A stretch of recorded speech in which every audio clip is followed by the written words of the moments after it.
Hi, everyone. Welcome back to another Kidco Talk. My name is Emily Burrows, and I'm here with the marketing team at Kids and Company. Thank you so much for joining us today. I want to welcome our speaker, Cassandra Chapman. She's here from Brain Power Enrichment Programs. Hello, and welcome back to Kidco Talks, Cassandra. Today, she will share practical tips for parents on how to balance technology use while helping children strengthen their focus. You will leave this Kidco Talk having learned strategies to manage screen time, reduce digital distractions, and create environments that build deep learning skills alongside digital fluency. Our participants, we do have the Q&A function open today. So throughout the talk, if you have any questions, please leave them there and we will set some time for them at the end. And Cassandra, over to you. Amazing. Thank you so much, Emily. I'm just going to share my screen. All right. Hello. Thank you so much for joining me and joining Kids and Company. I've done a couple of webinars before, but not on this topic. And so I'm really excited to be exploring something new today. And so we're going to talk about screen time and how to balance digital fluency with deep focus in high potential learners. So I have some practical tips that you can use as parents. And then, of course, we'll have lots of time for questions in a little bit. So just a little bit of background information about me. My name is Dr. Cassandra Chapman. I'm a director at Brain Power Enrichment Programs. I also have a PhD in the cognitive science of language, but I teach young learners at Brain Power, particularly grades 4 to 8 students. And I'm also a mom of 2 young kids. So this topic is really, important to me, really interesting, and I hope that you'll leave the webinar feeling more confident and having some ideas for your own home. Okay, so we're going to do a few polls as part of the webinar, just so we can make this a little bit more interactive as well as to learn more about the audience. So the first one, we'll just ask you to indicate how old your child is. So I know we might have a range. Some families here with younger kids and some with older kids, and hopefully we'll be able to give you some tips for all ages.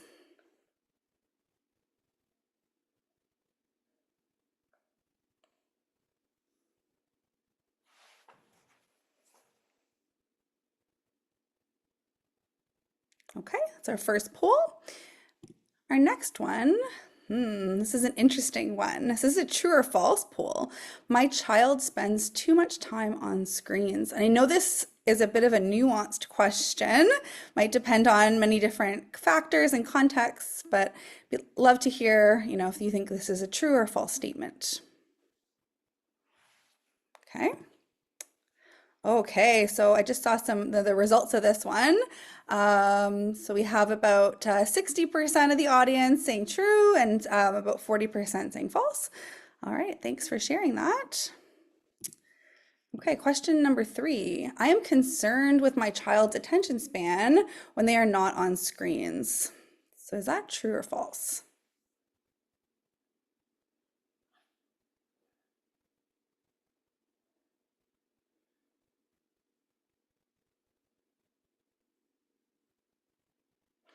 Okay, it's kind of interesting. The results are actually the same as the prior one.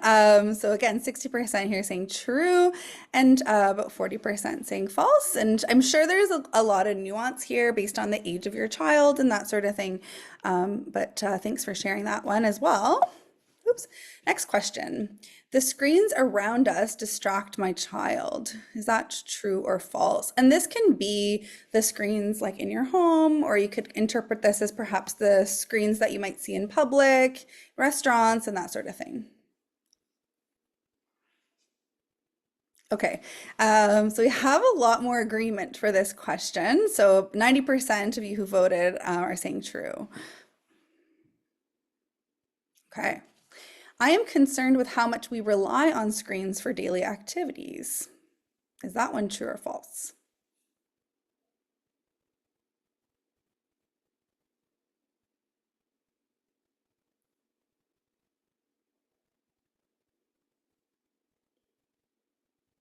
Okay.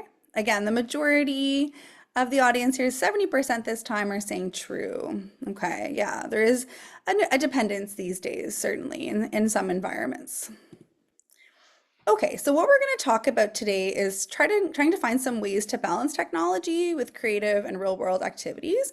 And I hope that you'll leave the webinar realizing that these things don't have to be time consuming. We can do them in our daily lives, and we can find ways to do them when we have the opportunities, and they don't have to take a ton of time because I know parents don't have a lot of time these days. So we're going to learn some new tricks, and they should be able to apply to school age kids and also to younger kids, or maybe there's some things to think about as your kids get older.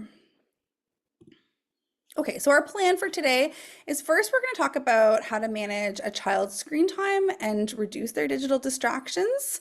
We'll talk about how to help build your child's focus, and then we'll talk about how to balance technology with real-world activities. So we're going to talk a little bit about the focus issues and some things that might come up based on screen time and based on some research.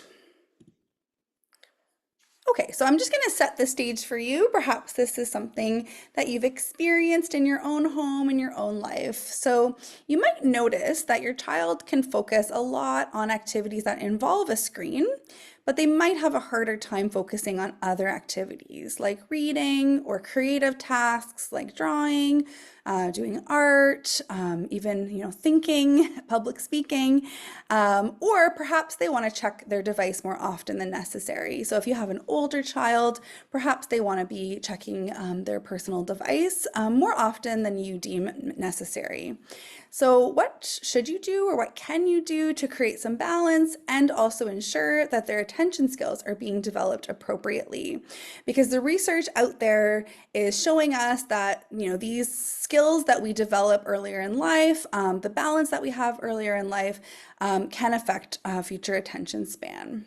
Okay, and we know that screens are out there. We do have to embrace them to a certain extent, but how can we balance this a little bit so that we're setting our kids up for success? Okay, so I'd like to ask you if you feel comfortable with your child's current screen time.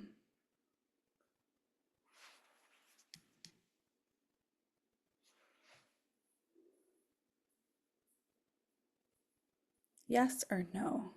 Oh, it seems like the poll question says, I feel concerned with my child's screen time. So maybe we'll go with that one since that's what you see on the poll there. I feel concerned. Yes or no? Okay, so hopefully we voted according to that question. Yeah, so we're saying about 60% of the audience is saying yes, we're a little bit concerned. Okay. I think my child could spend less time on screens. Yes or no?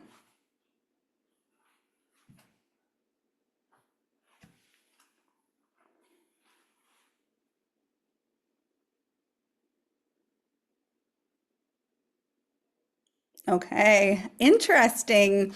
We have a ton of agreement here. 95% of the audience is saying, yes, I think my child could spend less time on screens. And again, this might depend on so many different factors based on your lifestyle, based on, if your child's in school or not, and that sort of thing. So let's try to come up with some tricks and some tips to make this attainable for your family. Okay, so how can we manage our child's screen time and reduce those digital distractions? Because it's not only about how much time they're spending on their device, it's also about just the distractions that come up from those digital devices. So we're going to argue that technology and the digital age is not the problem. We're currently living in the digital age. Kids are going to be encountering screens for the rest of their lives. And lots of things depend on technology, especially as they get older into high school and into university. So we just need to find some ways to balance that a little bit. And there's quite a bit of research out there that suggests that the problem is not the screens themselves, but the distraction from technology, because it can be really, really distracting, right? Think about your own device, your phone, your email, right? Social media, even where you're getting all these notifications, it's distracting. Even if you're invested in a task, unless you put your device away, sometimes it can be really distracting to have those notifications come up. So what we're going to suggest is trying to find ways to teach kids how to focus on tasks that involve a higher cognitive load. So finding ways to teach kids really how to focus on activities that are going to require deep thinking, deep focus.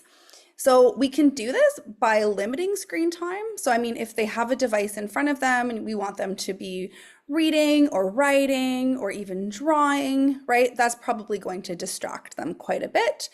So trying to kind of limit screen time when you want them to be doing a task that does require this higher cognitive load, but also finding ways to create environments that really allow these kids to develop these deep thinking skills.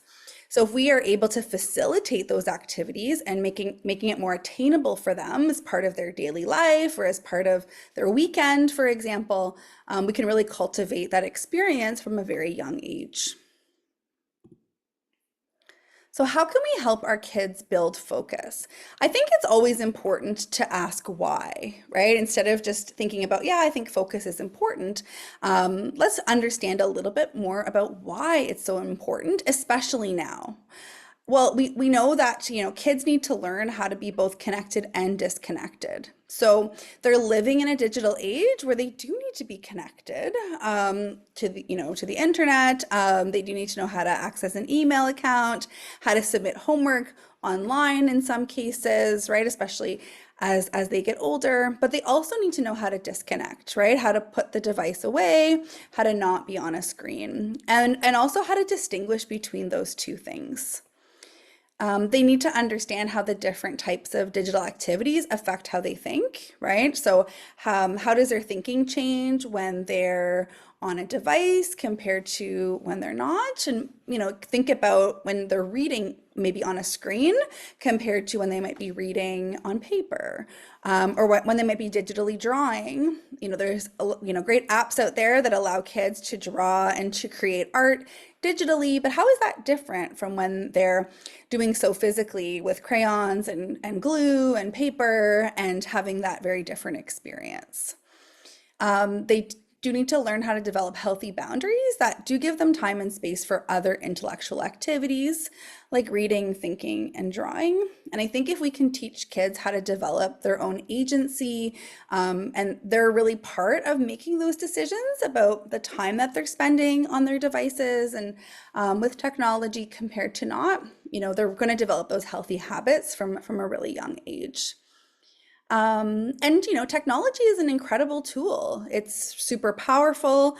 I think we can all agree with that, but we don't want it to be a constant, right? We want it to be used as a tool in appropriate environments, but not to be, not for them to be completely dependent on it, right? That they're using it all the time. Okay, so we have developed 6 tips for how you can balance technology, or how you can teach kids to balance their technology use with real world activities. I'm going to go through some examples of these, and I've added in some photos here from some workshops and some classes at Brain Power where we use really limited technology, if any technology in our classrooms, to teach kids all kinds of skills, and I thought they were a nice pairing with some of these other activities. So one tip that can be used for all ages, so even toddlers, would be to use technology as an activity, but also combine it with nature. So one thing you could consider is having your family go on a digital scavenger hunt. So you could come up with a series of landmarks or a series of plants or even animals that you want to find in the wild. And you could have those identified on your device.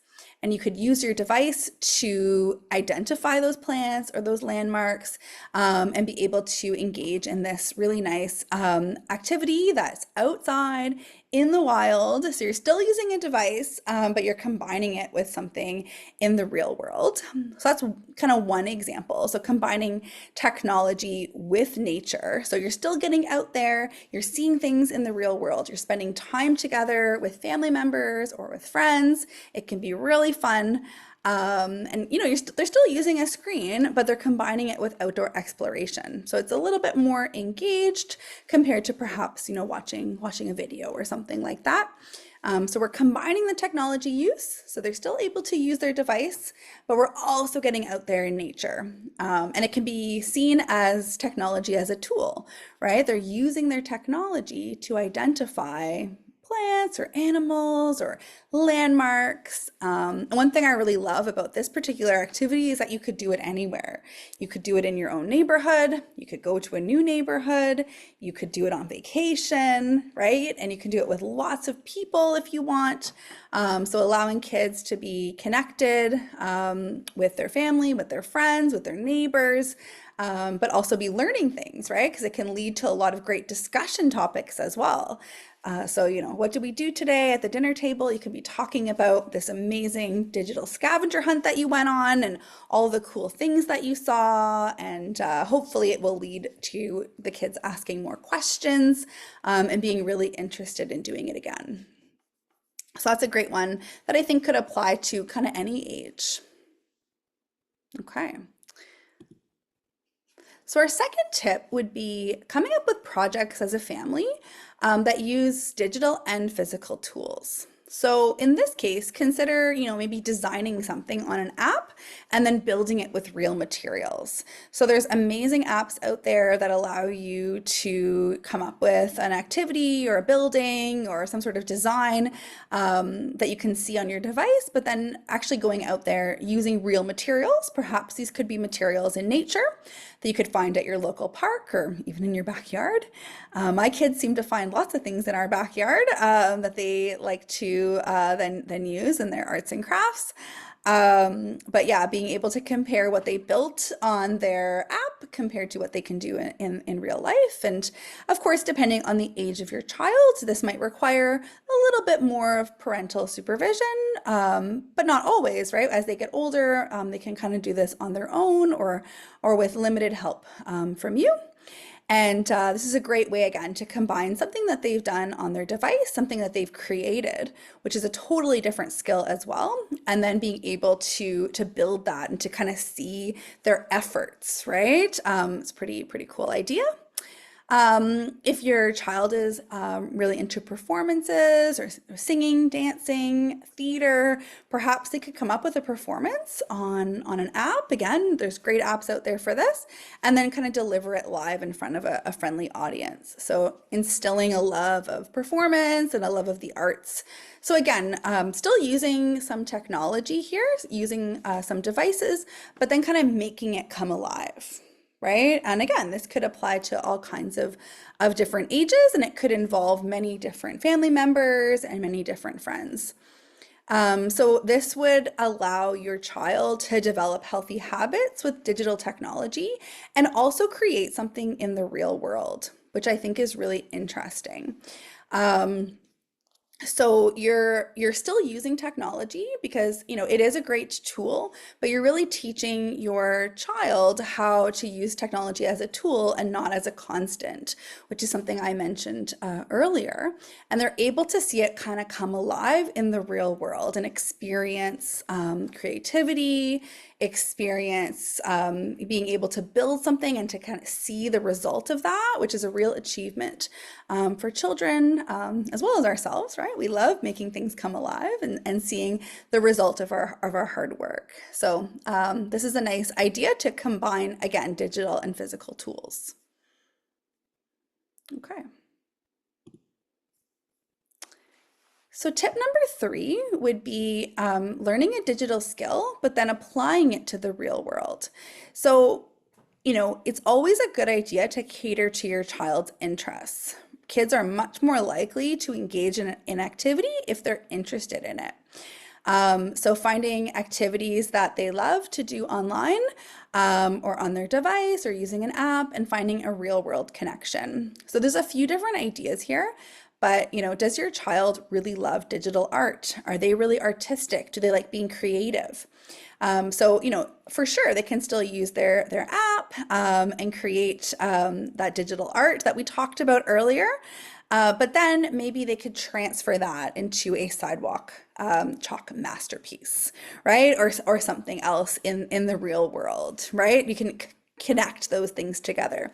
If sidewalk chalk isn't their thing, maybe they could build their digital art using real tools that you might find at an art store or around your backyard or something like that, right? Or at the park, right? So kids love going out and picking out those natural tools, those natural pieces, and building something with it.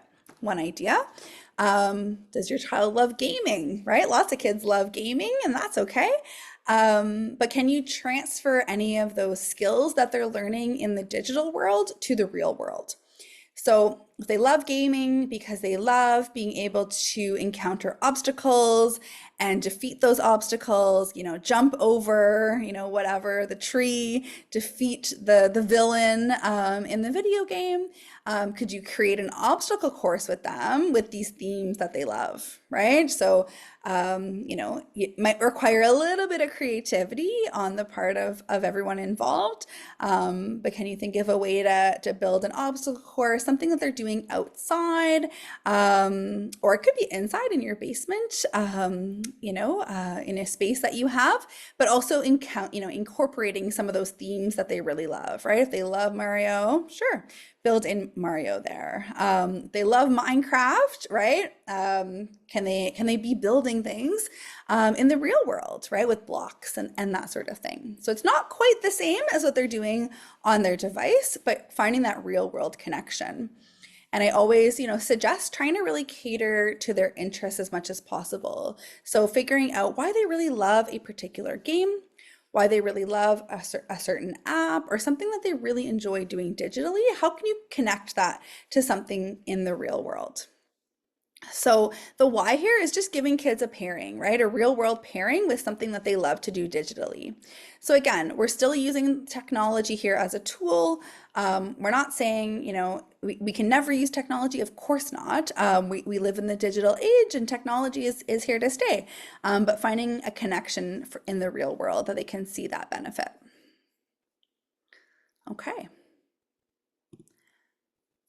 So tip number 4 is for older kids. So we have the word teen here, but I think it could also apply to younger kids as well with some variation. So keeping track of our kids' digital consumption. So, you can even do this with a younger child. Like I can imagine doing this with my grade 3 at my house. So having your child keep track of how they're using technology. So when they're using technology, are they doing so passively where they're maybe watching something, but not really engaging in it? Or are they using it actively? So are they thinking about something? Are they watching a video to then report on it at school? Are they watching a storybook being read to them? So sometimes they read books at school and then they want to watch the YouTube video of someone reading the book to them and then, write a book report about it or write a summary about it. Are they playing a video game where maybe it's a bit more active, right? Than sitting there watching something without thinking more about it. So they could keep track of how they're using technology and whether they think they're doing so passively or actively. And then we could actually get them to chart the data with maybe some help. And they could think about how they could improve their digital hygiene if they think that they need to do so, or you think that they need to do so. Or if your family thinks that it's great, it's off to a great start, you're doing so really well, then maybe just how to maintain that digital hygiene.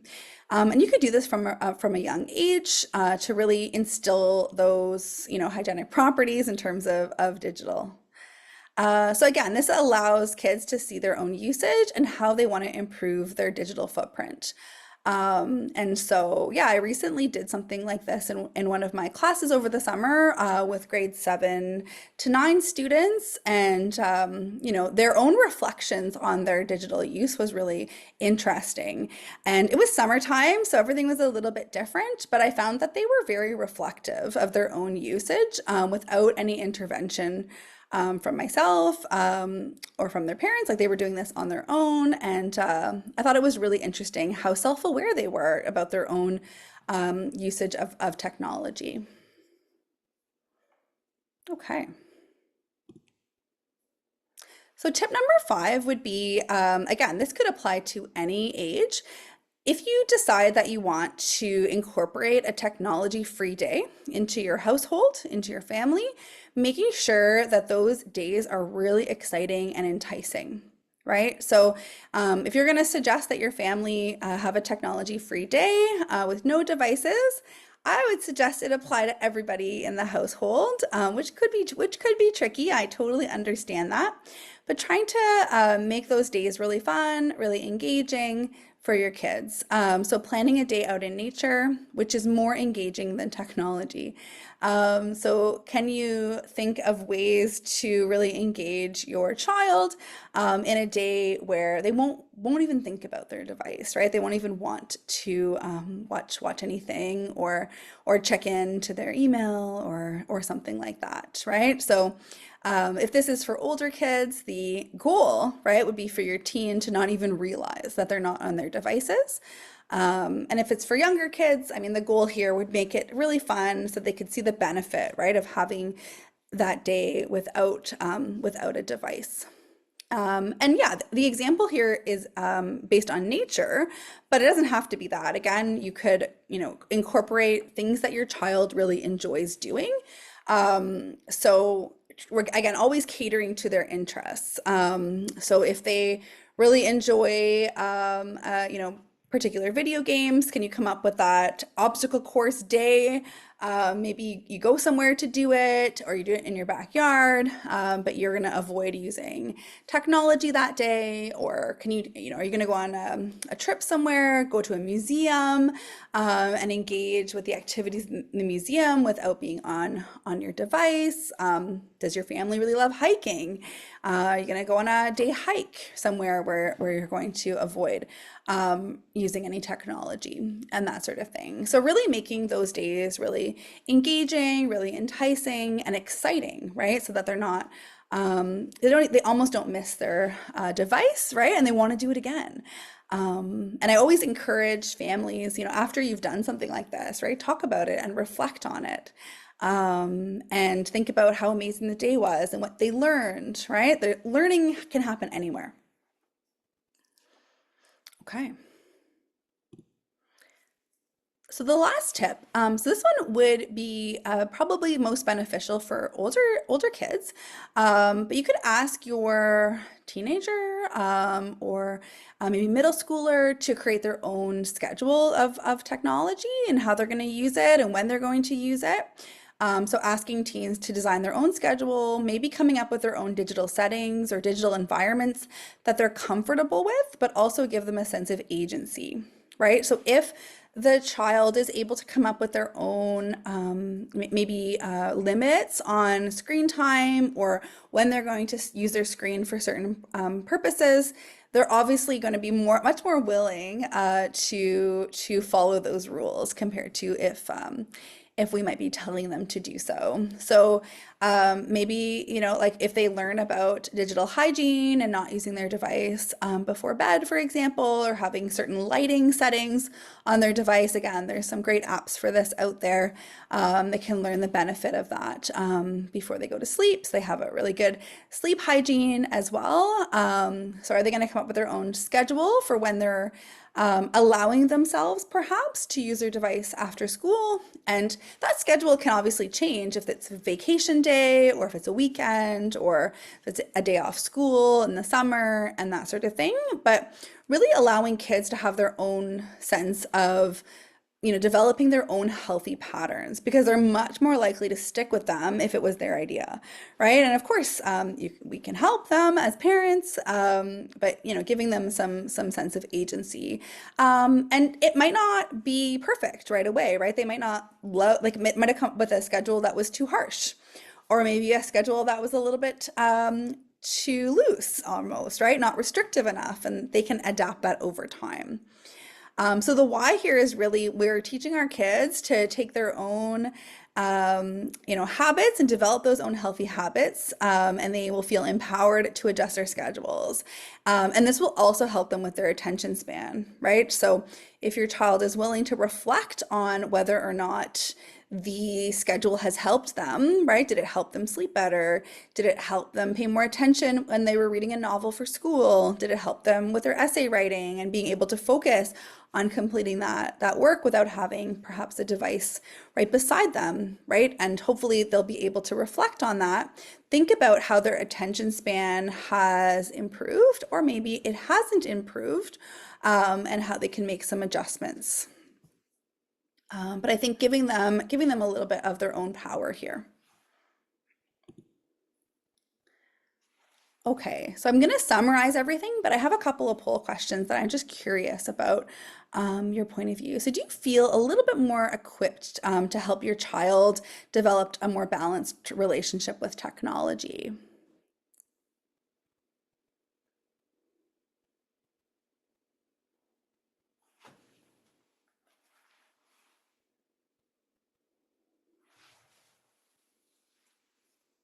Amazing. So we have some folks here who are saying that yes, about 80%. That's awesome. That's great. And I will share some other resources with Emily with Kids and Company after this talk, and hopefully some of those will help you as well. I have some new ideas to create engaging and interactive screen-free activities in my household, or at least screen-limited activities.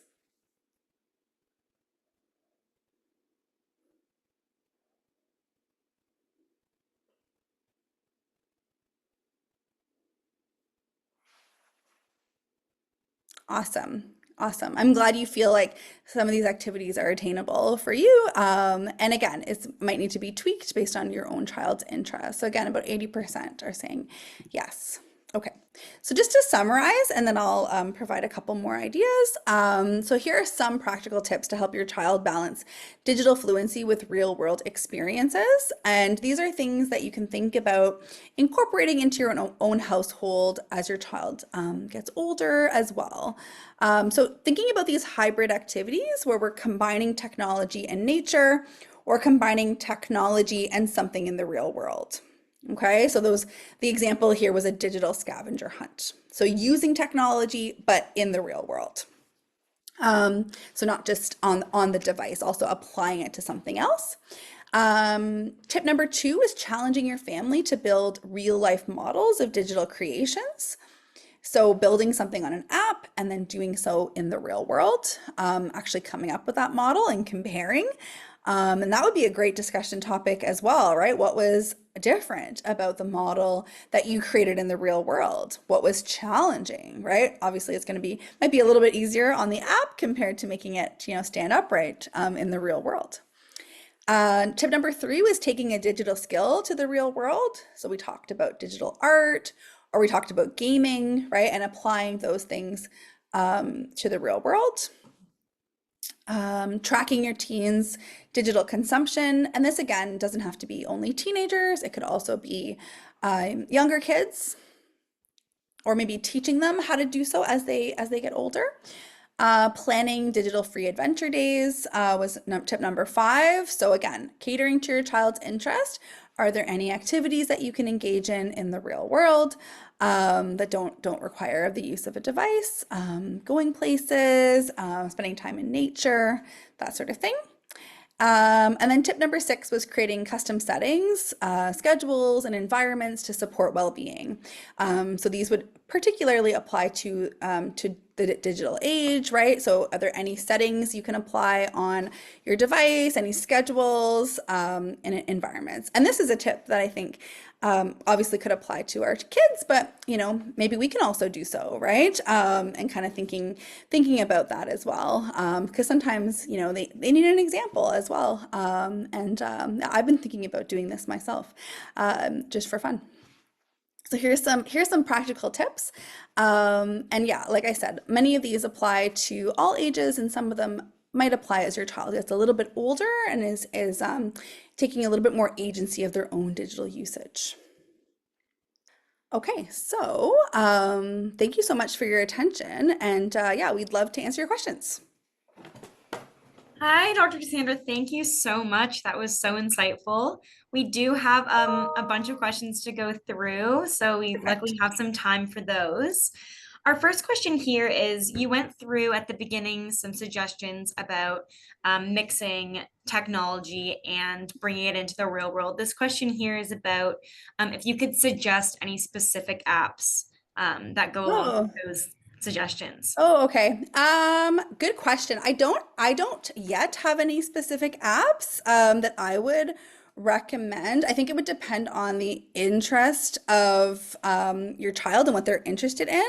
But I mean, yeah, I think if you are interested in I think we talked about like combining the art, like the digital art, and coming up with an actual piece of art and that sort of thing. Yeah, there's so many out there. I don't personally have any specific recommendations, but there's so many out there.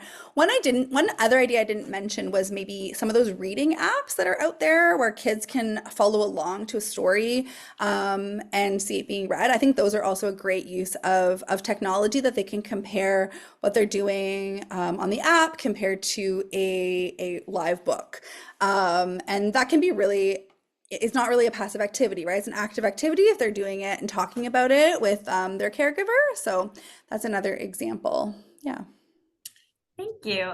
We also have this question here. Do you have any suggestions for parents who want to model healthy technology habits at home?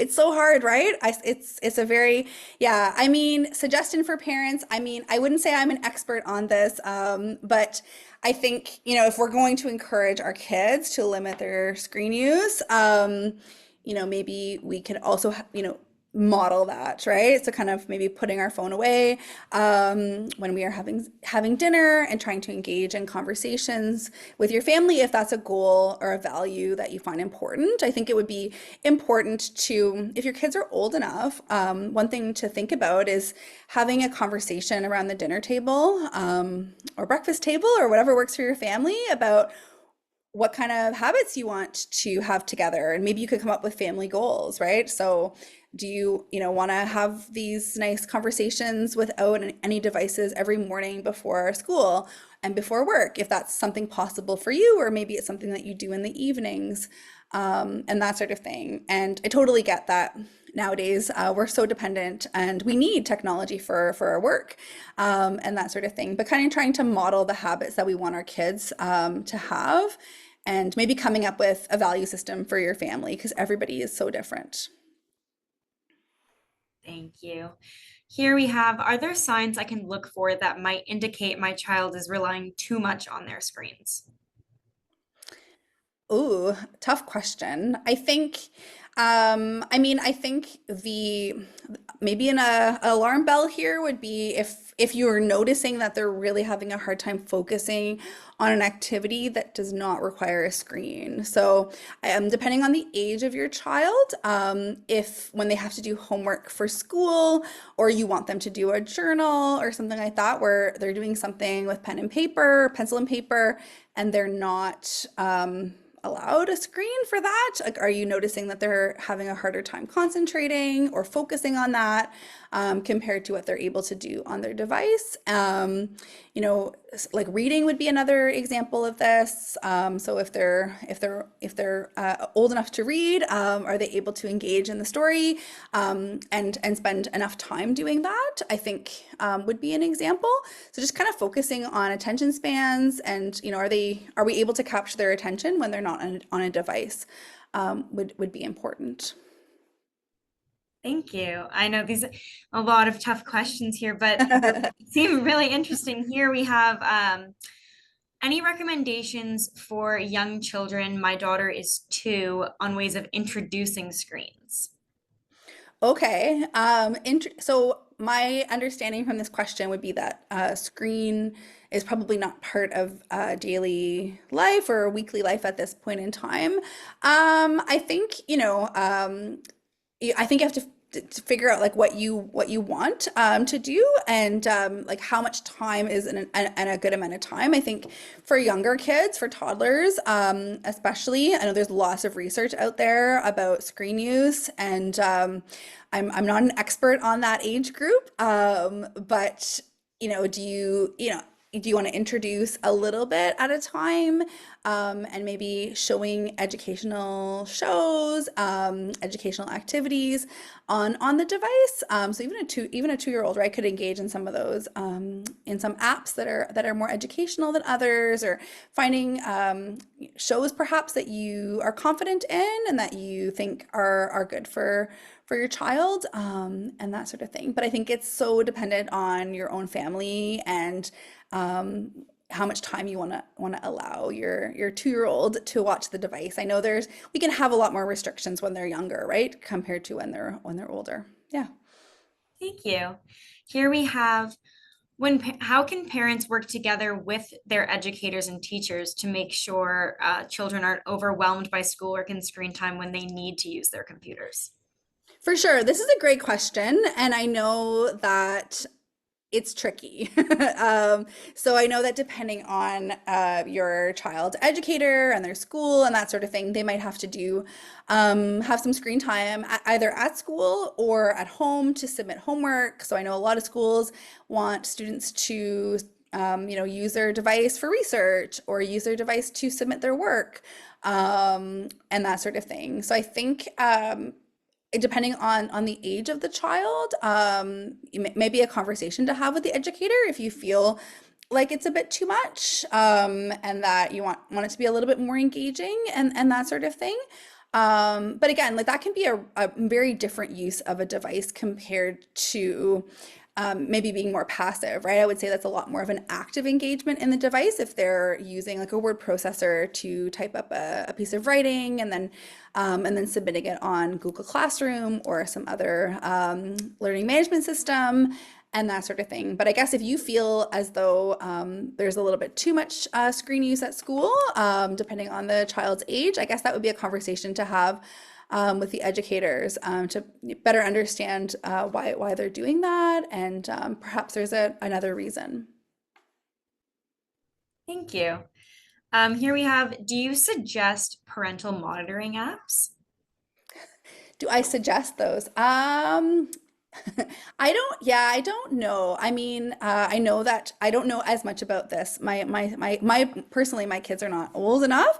But I think I don't know. It would depend perhaps on your values here, and if this is something that you want to keep track of, and you would definitely have more data, right? You'd be able to see how if your child is older, and how much time they're spending on their device, if they're not only using their device in front of you. So as they get older, perhaps they're bringing that with them when they go places. So I don't know if I can confidently say I would suggest them or not. I think this would be a conversation to have with your child, and with your family, and to see if this is something that you're both comfortable with. And at the end of the day, you're the parent, right? So it's your decision. But yeah. Thank you. Here, and I know you touched on these earlier, but it's asking what your favorite activity is to balance screens and outdoors. Ooh, my favorite activity. Yeah. So yeah, we spend a lot of time, like my own family, we spend a lot of time outside. We enjoy, doing lots of activities like biking and going to the park, and that sort of thing. So typically, I mean, it, you know, my daughter is 5. She loves drawing on her app. And she likes doing those digital art, but she also loves doing real art, with I mean, physical art, right, with crayons and paper and that sort of thing. So I find we try to have a healthy balance of using, her tablet, to draw things, and to see the cool colors and it's sparkly and all of that, and then trying to also make it come alive, on paper, which she has realized at her age that it's not easy, right? So she can't always make it exactly the same, and we kind of talk about, the beauty of the differences between those two types of art, and how one, she did on her own. Both of them were with her creative mind, but it's a great conversation topic as well to say like, oh, this was a little bit different, than me trying to do it with my own tools. And then yeah, I mean, when you're out, perhaps when you're out in nature as well, another fun activity, that we enjoy doing is if we see something new that we haven't seen before. So the seasons are currently changing, and we're seeing like new colors in the trees and that sort of thing. And so sometimes my kids are asking about, oh, why is that happening, or what's going on there? And so we'll kind of put that question, aside if we don't know, and then we look it up when we get home, and we, spend time talking about it. And that's a cool way to show them that technology is a tool for us to learn new things, but also we're still spending time in nature and learning and that sort of thing. So that's a great way to build that curiosity too. Thank you. Here we have, how much time is considered, I know that this is probably a subjective question as well, but how much time is considered reasonable for school age children around 8 years old, to spend on screens to avoid impacting their attention? Oh goodness. I think again, it's a great question. I don't know if there's a specific amount of time. I think again here it might depend on what they're doing on the device. So is it a really passive activity? Is it daily? Is it only like, because sometimes, families might have different rules on the weekends, compared to during the week. If they're, I think this is related to someone else's question, if they're being asked to use a device for a school activity, I think that's a bit different, right? Because this is part of their schooling, and they, are asked to do it by their teacher, and that sort of thing. So I don't necessarily think it's a certain amount of time. I think it depends on the engagement of the activity, and that sort of thing. If it's more passive, and kind of being used as, something to kind of pass the time, that's probably very different, right? Than something that they're doing for school, or they're engaging with a trusted adult, talking about it and that sort of thing. Thank you. And I think we have time for one more question Okay. here, which is, would you suggest we implement these activities differently for siblings who are a few years apart in age? Oh, fun. That's a fun question. I don't like I think you could cater to their interests, like assuming that they don't love the same activities because everybody's different.